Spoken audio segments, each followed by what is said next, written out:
अच्छा, अभी फिर कंटिन्यू करते हैं और अपना एंड्रॉयड स्टूडियो जो है वो कंप्लीट इंस्टॉल कर लीजिएगा। जब आपके पास इस तरह से इंटरफेस आ रहा हो तो फिर आपका कंप्लीट इंस्टॉल है, अदरवाइज आपको इंस्टॉलेशन की ज़रूरत है।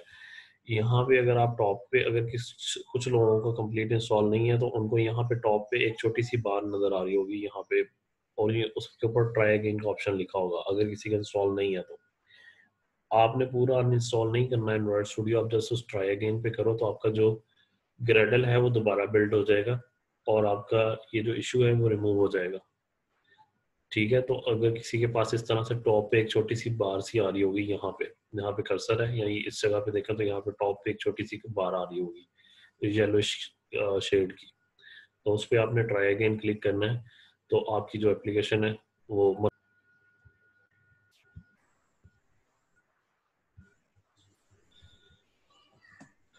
अच्छा, इसके बाद हम थोड़ा सा फर्दर मूव करते हैं कि आपने जब अपना प्रोजेक्ट बना लेना है, मतलब प्रोजेक्ट बनने के बाद अगर आपने प्रोजेक्ट को अपने टेस्ट करना है, अपने प्रोजेक्ट को टेस्ट करना है तो उसके लिए आप क्या करोगे कि यहाँ पे हमारे पास प्ले का ऑप्शन है। आप प्ले पे क्लिक करोगे तो दो तरीके हैं हमारे पास अपनी एप्लीकेशन को रन करने के लिए। या तो आप वर्चुअल डिवाइस बना लो, अगर आप वर्चुअल डिवाइस नहीं बनाना चाह रहे तो दूसरा ऑप्शन हमारे पास है कि आप अपने फ़ोन पे इसको टेस्ट कर लो। अगर आपका जो सिस्टम है वो इतना अच्छा नहीं है तो उसके लिए उसकी जगह पे फिर बेटर है कि आप इसको अपने मोबाइल फ़ोन पे टेस्ट करो।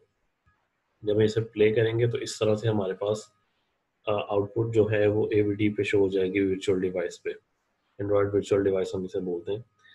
तो यहाँ पे हो जाएगी, अदरवाइज दूसरा ऑप्शन। ये जी सर ये मोबाइल वाला जो आप वर्चुअल डिवाइस कह रहे हैं, ये कहाँ से डाउनलोड करके सर इंस्टॉल करनी है? मैं बताता हूँ अभी। जी सर, थैंक यू ठीक सर। है, और अगर आपके पास अगर अच्छा सिस्टम नहीं है तो आप इस चीज़ को टेस्ट करें अपने मोबाइल पे। अपने मोबाइल में जाएं, हर किसी का मोबाइल का थोड़ा सा सिनेरियो डिफरेंट होगा। जस्ट आप इसका अपना मॉडल नेम गूगल पे टाइप करो और देखो how to unlock developer option अपने मोबाइल का मॉडल लिख के। तो आपको शायद इसके बिल्ड नंबर पे जाके आपकी सेटिंग्स के अंदर बिल्ड का ऑप्शन होता है, बिल्ड या वर्जन का कुछ ऑप्शन होता है, जाके आपने 5 टाइम या 7 टाइम टैप करना होता है। जब आप टैप करोगे तो आपका ऑप्शन मोबाइल जो है उसका डेवलपर ऑप्शन ऑन हो जाएगा। तो दैट मीन्स कि आप किसी थर्ड पार्टी एपीके को अपने फ़ोन के अंदर इंस्टॉल कर सकते हो। एपीके हमारे पास वो फाइल होती है जो हम अपने फ़ोन में इंस्टॉल करते हैं या हम किसी भी प्ले स्टोर से डाउनलोड करते हैं। जो फाइल डाउनलोड होती है उसे हम एपीके बोलते हैं, और जो भी एप्लीकेशन होती है उसकी एपीके बना के ही हम प्ले स्टोर पे अपलोड कर रहे होते हैं। तो आपको सर एक दो बच्चे बाहर आए हैं, इन करिएगा। सॉरी, एक दो बच्चे बाहर आए, इन करिएगा। जो थे मैंने एक्सेप्ट कर लिए सबको। सर मैसेजेस आ रहे हैं। हाँ जी, मैंने एक्सेप्ट कर लिए, आ जाएंगे जो भी होगा। अच्छा, तो इस पे हम बात कर रहे थे कि अगर आप इसी चीज़ को आप क्या करोगे, अपने फ़ोन पे टेस्ट करना चाह रहे हो तो अपने फ़ोन पे डेवलपर ऑप्शन ऑन करोगे और उस डेवलपर ऑप्शन से आपका फ़ोन जो है आप जस्ट केबल के साथ अटैच करो, और अटैच करने के बाद जस्ट यहाँ से जिस तरह से मैंने प्ले किया, अब यहाँ पे प्ले करोगे तो आपको आपकी डिवाइस नज़र आ जाएगी। यहाँ पे क्लिक करने से आपको डिवाइस का नेम आ जाएगा, उस पर क्लिक करोगे तो आपकी एप्लीकेशन जो है आपके फ़ोन में बिल्ड होके आउटपुट दिखा देगी, आपकी फ़ोन पे आउटपुट उसकी नज़र आ जाएगी। अगर आप इसमें इंस्टॉल करना चाह रहे हो वर्चुअल डिवाइस तो उस केस में आप क्या करोगे,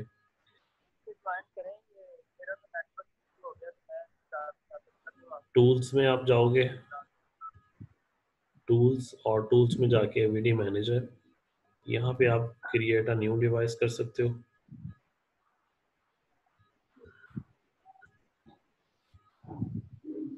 ये हमारे पास डिवाइस है, यहाँ पे आप क्लिक करोगे क्रिएट वर्चुअल डिवाइस, इस पे आपने क्लिक करना है और क्लिक करने के बाद ये हमारे पास डिफरेंट डिवाइसेस के नेम आ रहे हैं। आप इसमें से जिसका भी बनाना चाह रहे हो, ये हमारे पास फ़ोन के पे हम काम करें, अपने कैटेगरी फ़ोन सेलेक्ट करनी है और यहाँ से कोई भी एक डिवाइस सेलेक्ट कर लेनी है। लेकिन उस डिवाइस को सिलेक्ट करके आप उसका अगर क्लोन बना लोगे तो ज़्यादा बेटर है। ये क्लोन का ऑप्शन आ रहा है, क्लोन डिवाइस, उसका क्लोन बना लो। क्लोन बनाने के बाद आप उसका जो नया नेम चेंज कर दो, और नेम चेंज सर करने के ये सर एक्सक्यूज मी सर, ये क्लोन बनाने का क्या फायदा होगा सर? क्लोन बनाने का फ़ायदा ये है कि आपके जो एंड्रॉयड स्टूडियो में ओरिजिनल वो फ़ोन पड़ा हुआ है या डिवाइस पड़ी है, उसकी सेटिंग्स ख़राब नहीं होगी। आपने जो क्लोन बनाया उसमें जो मर्ज़ी चेंजेस करते रहें, आपकी ओरिजिनल जो है वो सेटिंग्स उसी तरह रहेंगी। तो क्लोन में आप कर लें तो ज़्यादा बेटर है। अदरवाइज़ ठीक उसमें हो भी गया कर सर। लेते हैं तो कोई इश्यू नहीं है। देन आप नेक्स्ट करोगे तो नेक्स्ट करने के बाद सर जब आपको हम क्लोन बनाएंगे, एक्सक्यूज मी सर, जब हम क्लोन बनाएंगे तो फिर हम जो भी अपनी टेस्टिंग करनी है सर वो क्लोन पे करेंगे सर? वो क्लोन का मतलब ये है कि आपकी सेम डिवाइस बन रही है लेकिन उसकी कॉपी बना के आप उसमें कर रहे हो। ठीक है, वो सारा कुछ उसी तरह से होगा जो एक सिंपल डिवाइस में होता है। जी सर। ठीक है, जस्ट क्लोन का मकसद ये है कि आप उसकी कॉपी बना रहे हो एक। नेक्स्ट करोगे तो यहाँ से आपने ऑपरेटिंग सिस्टम डाउनलोड करना है कि आपने कौन सा डाउनलोड करना है। आर है, क्यू है, पाई है, ओरियो है, नगेट है, इसमें से जो भी आप करना चाह रहे हो वो डाउनलोड करोगे। और डाउनलोड करने के बाद आप नेक्स्ट करोगे।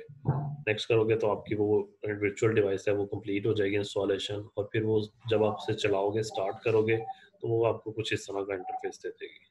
ठीक है, ये हमारे पास जस्ट लाइक अ डिवाइस। लेकिन आई वुड रिकमेंड कि आप सब लोग अगर इस अपनी एप्लीकेशन को फ़ोन पे टेस्ट करो। अगर फ़ोन पे टेस्ट करोगे तो ज़्यादा बेटर होगा। और उसकी रीज़न ये है कि मोस्टली हमारे पास कुछ सेंसर्स होते हैं जो हमारे पास वर्चुअल डिवाइस के अंदर नहीं होते हैं। तो उसके लिए हमें फ़ोन ही यूज़ करना पड़ता है। मैंने वर्चुअल डिवाइस इसलिए यूज़ कर रहा हूँ कि मैंने आप लोगों को इसकी आउटपुट दिखानी होती है। तो वही स्क्रीन पे इसी चीज़ से आती है आउटपुट। वो उस तरह से आउटपुट नहीं आ सकती है। मतलब फ़ोन हर किसी के पास जाके थोड़ी दिखा सकते हैं। तो इसलिए मैं ये चीज़ यूज़ कर रहा था। अच्छा जी, उसके बाद दूसरा ऑप्शन है कि अगर आपको डाउट है कि आपकी एप्लीकेशन में कोई बग है या कोई एरर है, तो आप उसको फाइंड कर सकते हो, जिसे हम डीबगिंग भी कहते हैं। डीबगिंग का कितने लोगों को आइडिया है? डीबगिंग क्या होती है? एनीवन कोई बताएगा? सर जी, डिबगिंग जो होती है वो जब भी आप किसी काम को परफॉर्म करते हैं, मतलब टेक्निकली के तौर पे, उसमें से एरर्स को फाइंड आउट करने के लिए ड्यूरिंग द प्रोडक्शन भी कर सकते हैं। आप एरर फाइंड आउट करते हैं कि कहाँ पर हमारा प्रॉब्लम आ रहा है, वहाँ पे डिबग चला के हम एरर फाइंड आउट करते हैं, उस पर्टिकुलर एरर को रिजॉल्व करते हैं सर, इसलिए डिबग ऑन करते ठीक है, मतलब अगर सपोज अगर हमें कहीं पे कोड में कोई एरर आ रहा है या बग आ रहा है, हमें डाउट है कहीं पे, तो हम क्या करते हैं, हम वहाँ पे एक ब्रेक पॉइंट प्लेस कर देते हैं कि यहाँ पे क्लिक करोगे, यहाँ पे नंबर्स आ रहे हैं, तो ये इस तरह का रेड स्पॉट शो हो जाएगा, इसे हम ब्रेक पॉइंट बोलते हैं। तो अब क्या होगा, जब हम अपनी एप्लीकेशन को एग्जीक्यूट करेंगे, चलाएंगे, तो हमारी जो एप्लीकेशन है वो यहाँ पे आके रुक जाएगी। और इसके बाद आप लाइन बाय लाइन इसकी एग्जीक्यूशन कर सकते हो।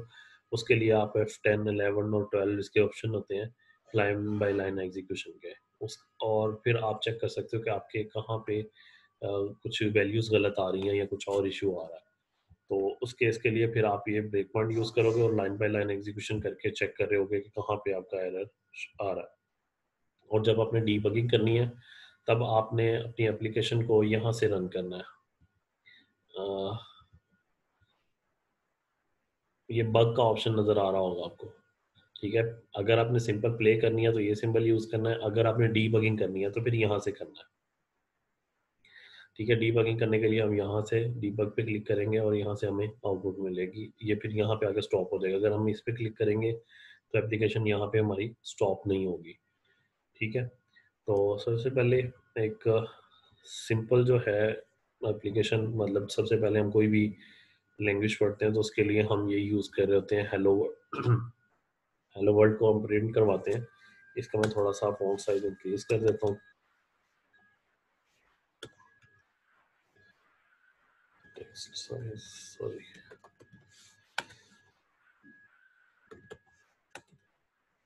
ठीक है। अगर आप इस पे साथ आपको यहाँ पे आउटपुट भी नज़र आ रही होगी। और अगर हम इसको एग्जीक्यूट करते हैं यहाँ से,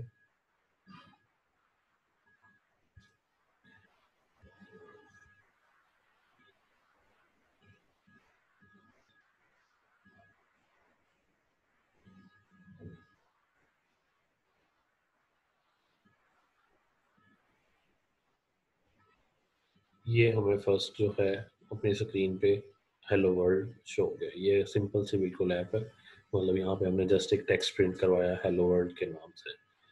तो इस तरह से आपकी आउटपुट यहाँ पे शो हो रही होगी। अगर आप इसको फ़ोन पे टेस्ट कर रहे हो तो डेफिनेटली ये सारी एप्लीकेशन आपको फ़ोन पे शो हो रही होगी। जस्ट आप अपनी डिवाइस का डेवलपर ऑप्शन ऑन करो, और डेवलपर ऑप्शन ऑन करने के बाद इसको अपने फ़ोन को अटैच कर लो किसी भी केबल के साथ, जो भी आपकी एंड्रॉयड केबल होती है उसके। देन उसके बाद आप जब भी प्ले पे क्लिक करोगे तो आपको डिवाइस का ऑप्शन आ रहा होगा। यहाँ पे मेरे उसका ऑप्शन आ रहा है जो मेरे पास अवेलेबल है, वर्चुअल डिवाइसेस। आपको यहाँ पे आपके फ़ोन का नेम शो हो रहा होगा, आपने जस्ट उसको सिलेक्ट करके अपने फ़ोन को प्ले कर देना, तो आपकी जो एप्लीकेशन की एपीके है वो आपको आपके फ़ोन पे शो हो रही होगी। तो ये एक बिल्कुल सिंपल सा इंटरफेस है जिसके थ्रू मतलब आप अपनी एप्लीकेशंस डेवलप करते हो। अब हम थोड़ा सा कोड की तरफ आते हैं कि इसमें आपका डिज़ाइन बनाने के लिए हमारे पास दो तरीके होते हैं। एक तो आप ऑप्शन होता है आपके पास कि आप ड्रैग एंड ड्रॉप कर लो, ड्रैग एंड ड्रॉप से भी आप अपनी एप्लीकेशन डेवलप कर सकते हो। ये आपके पास ऊपर 3 ऑप्शंस नज़र आ रहे हैं, या जहाँ पे कर्सर है यहाँ पे क्लिक करोगे डिज़ाइन वाले पे, तो आपके पास ये इंटरफेस आ जाएगा। इसमें क्या होगा कि आपके पास ड्रैग एंड ड्रॉप का ऑप्शन अवेलेबल होगा, आप किसी भी चीज़ को। सर जी सर एक चीज पूछनी है, ये जो मेन एक्टिविटी के अंदर सर आपने काम किया है या एंड्रॉइड मेन फेस्ट के अंदर आपने नहीं, वो जो आपने हेलो का वर्ड? मैनिफेस्ट के अंदर अभी आपने कुछ नहीं करना है, आप अपने एक्टिविटी मेन एक्सएमएल के अंदर काम कर रहे हैं अभी हम डॉट जी एक्सएमएल। सर, यहाँ पर कहाँ पे सर टेक्स्ट कहाँ पे लिखेंगे वो जो हेलो वर्ड आपने लिखा वो हुआ उसके अंदर जब आप प्रोजेक्ट बनाओगे तो बाय डिफॉल्ट लिखा आ रहा होगा, अभी कुछ भी नहीं लिखा हमने, ठीक है। ये बाय ठीक होगा। डिफॉल्ट आपके पास लिखा आ रहा होगा। ये आपके पास लेआउट के लिए होता है, किसी भी लेआउट के लिए ये हमारे पास शो हो रहा होता है। और देन उसके बाद ये यहाँ पे हमने अपना पूरे का पूरा डिज़ाइन बनाना होता है। अच्छा, अभी 1 मिनट के बाद ये वाला सेशन जो है वो मीटिंग एंड हो जाएगी, तो मैं आपको दोबारा लिंक सेंड करूँगा, तो आप उस लिंक से ज्वाइन कर लीजिएगा। अच्छा, ये हमारे पास मैं आपको ये बता रहा था कि हमारे पास दो तरीके हैं डिज़ाइन करने के लिए हमारी एप्लीकेशन को। एक तो है ड्रैग एंड ड्रॉप अप्रोच, कि आप किसी भी यूआई एलिमेंट को ड्रैग करके ड्रॉप करें तो आपका इंटरफेस उससे बनता जाएगा, और उसका जो कोड है वो भी ऑटोमेटिकली लिखा जाएगा, ठीक है। और दूसरा तरीका है कि हम सारा कोड खुद से लिखें। तो फर्स्ट अगर आप देखो तो हमारे पास ये कुछ पैलेट शो हो रही है, इसके अंदर हमारे पास कुछ built in elements, UI elements show हो रहे हैं, जिसमें टेक्स्ट व्यू है, बटन है, इमेज व्यू है, रिसाइकलर व्यू है, फ्रेगमेंट्स है, स्क्रॉल है, स्विच है, और इसी तरह टेक्स्ट है, कुछ text view, plain text, password, और ये डिफरेंट हमारे पास आइटम्स शो हो रही हैं इसकी।